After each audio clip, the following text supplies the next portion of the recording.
Processus électoral dans notre pays, on en parle encore une fois de plus dans cette émission Entretien qui a le privilège de recevoir Madame Clotilde Moutita.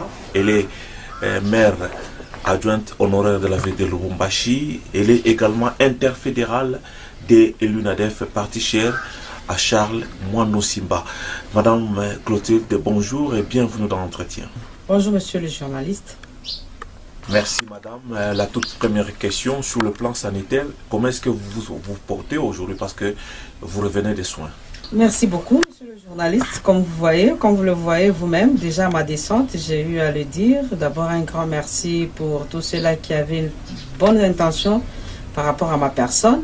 Je suis rentrée des soins, j'ai été prise en charge totalement par mon président, mon candidat président, monsieur Moïse Katumbi Tchapoué.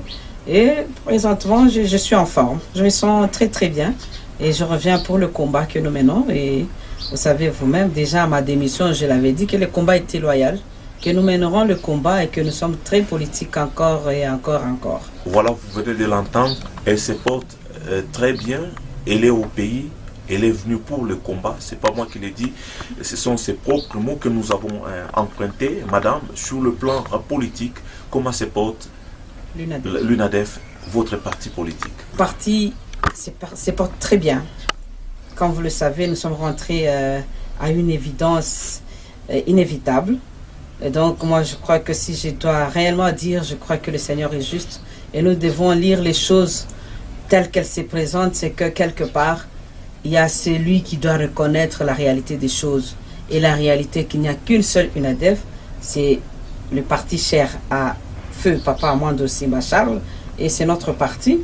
Et nous sommes tous au courant qu'il y a eu ceux-là, que j'appelle des aventures, des très mauvais goûts.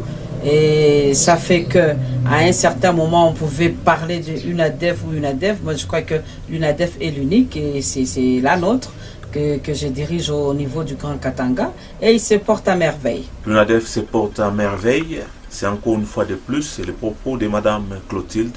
Mais nous voulons un peu savoir, il y a des gens qui sont partis. Il y a eu existence de deux UNADEF, si je peux le dire ainsi.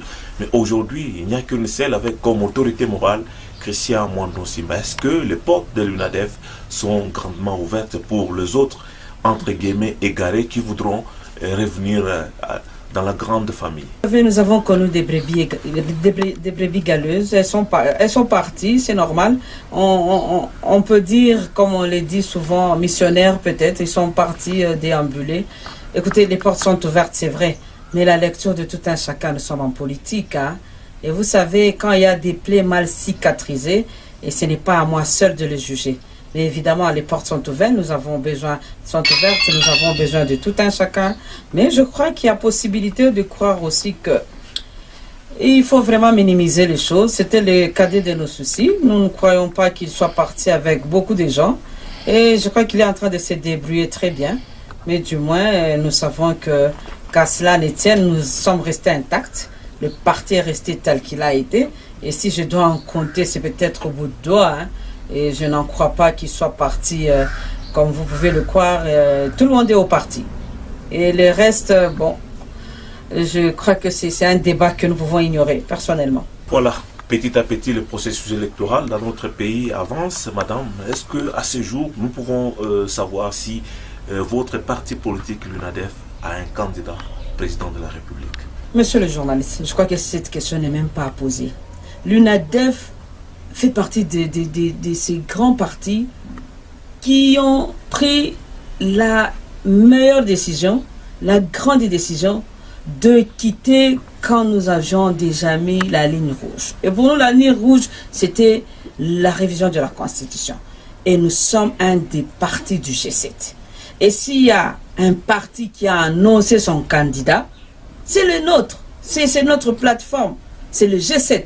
Et donc le candidat qui soit le nôtre, nous sommes de l'UNADEF, notre candidat est l'unique, c'est M. Moïse Katumbi Tchapoué. C'est notre candidat. Et nous sommes très rassurés que c'est avec lui que nous allons bientôt gérer, parce que ne vous en faites pas, l'opposition c'est un État, hein, et parce que nous sommes là pour nous battre, nous allons prendre le pouvoir avec M. Katumbi Tchapoué, et c'est lui qui va diriger très prochainement. Et voilà, c'est notre candidat président. Oui, pourquoi pas un candidat puisé au sein de l'UNADEF, madame, parce que nous savons que votre autorité morale, et je parle de Christian Mwanou Simba, c'est quelqu'un qui a beaucoup fait, et quelqu'un qui est connu à travers la République démocratique du Congo. Pourquoi est-ce que vous ne pouvez pas le présenter comme étant votre propre candidat et vous prenez quelqu'un qui n'est même pas de votre parti politique pour le présenter comme étant votre candidat? Vous ne pensez pas qu'il y a quelque chose qui ne marche pas? Mon président national s'appelle bien Christian Mwanou Simba. Et le choix que nous avons eu à porter sur notre candidat, Moïse Katumbi, déjà, Papa Mwanou était vivant et nous avons eu tous à pouvoir analyser la gestion de la chose pendant que Moïse Katumbi était gouverneur du Katanga. Moi-même, j'ai été le maire adjoint de cette ville. Et déjà au départ, nous savions tous que si nous pouvions penser à un dauphin sûr et évident, c'est Moïse Katumbi Chapwe. Et pendant ce temps, Moïse Katumbi était au PPRD. C'était presque le président interfédéral du PPRD. Et nous étions dans cette famille politique, l'AMP. Et nous étions très sûrs que, parce que s'il faut vraiment croire à une certaine pérennisation de la chose, il faut croire à un remplaçant. Et nous, déjà au départ, nous savions qu'il y avait celui-là. Et personne ne peut me dire le contraire. Et donc, pour moi, dire que j'ai mon président national et qu'il faudrait que celui-là soit notre choix, moi, je crois que l'heure n'est prête pas. Mais nous sommes très rassurés qu'il y a déjà un bon bout de temps. Déjà, il a été son ministre financier. Pendant que nous étions en train de gérer la province du Katanga. D'ailleurs, on l'appelle l'argentier du Katanga, Christian Mwanou. Et donc, il a prouvé à suffisance qu'il pouvait vraiment travailler avec notre candidat président, Moïse Katumbi Chapwe. Et c'est comme ça qu'il a plu déjà à feu, Papa Mwanou, de nous orienter vers Katumbi Chapwe, qui soit notre candidat président. Et quoi de neuf, si ce n'est que ça, notre attente. Et donc, ce débat-là, jusqu'à présent, nous ne pouvons pas l'orienter dans ce sens. Nous avons notre président national, nous avons notre plateforme, le G7, et nous avons notre candidat président, c'est Moïse Katumbi Chapwe. Voilà, madame, votre candidat a des déboires sur le plan de la justice. Et à cela, on ajoute aussi le problème de sa nationalité qui risque de compliquer les histoires. Au cas où il se désiste, que peut être votre plan B? Là, je vais être très direct, monsieur le journaliste. Notre plan B, vous le voulez? Oui. Et donc, le plan A, il existe, c'est Moïse Katumbi Chapwe. Et le plan B, c'est encore lui. Ne vous en faites pas. Et la population est prête. Notre plan A, c'est Moïse Katumbi Chapwe. Et le plan B, c'est celui-là même. Et donc, il n'y a pas à rêver. Le nôtre n'est pas prêt à désister. Et soyez très rassurés. Raison pour laquelle il est bien préparé. Nous avons notre bilan. Nous avons notre projet. Nous avons même les 5 milliards qui attendent d'être utilisés. Et donc, nous sommes très bien préparés. Et si vraiment, réellement, il y a un autre candidat président, qui nous le présente et qui le défende. Mais en attendant, moi, je crois que la population doit être très rassurée que nous avons un seul candidat et c'est celui-là. C'est Moïse Katumbi Chapwe.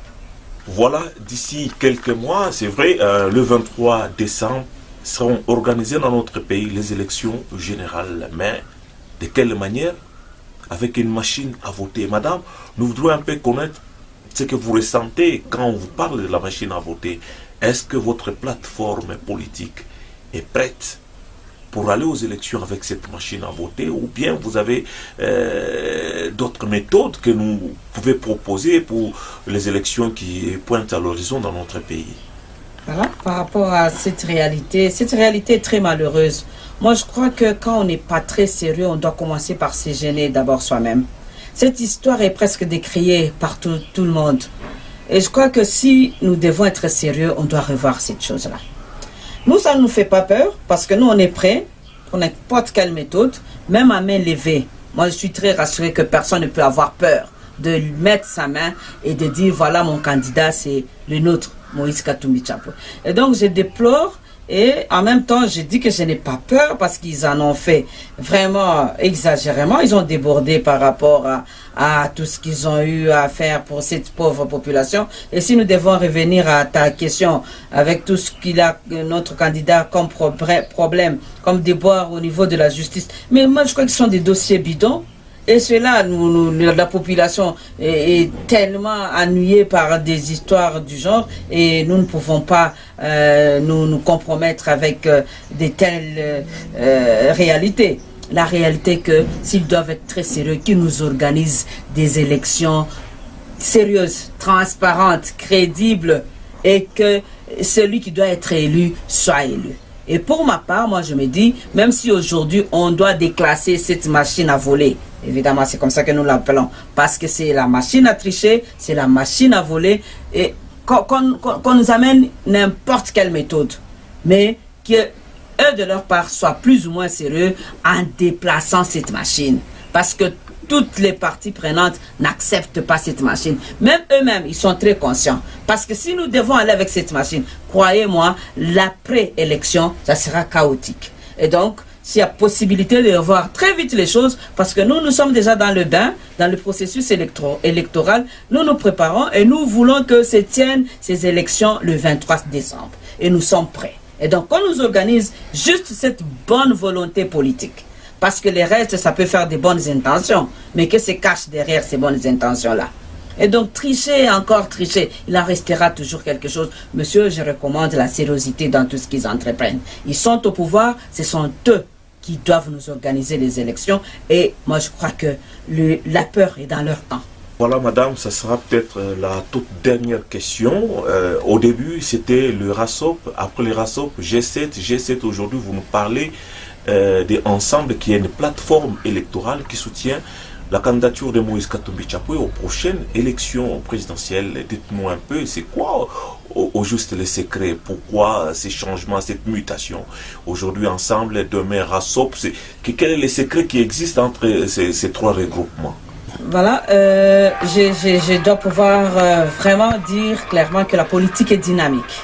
Ça, il faut croire. La politique est vraiment dynamique et la politique a ce goût-là de, comment dirais-je, de ponctualité. Donc, nous devons pouvoir nous y mixer par rapport au temps et par rapport au contexte. Et donc, quand nous analysons les questions d'actualité et quand nous y allons pour pouvoir vraiment appréhender les profondeurs des contextes, il y a possibilité de croire que la politique bouge. Et donc, nous avons été d'abord au G7.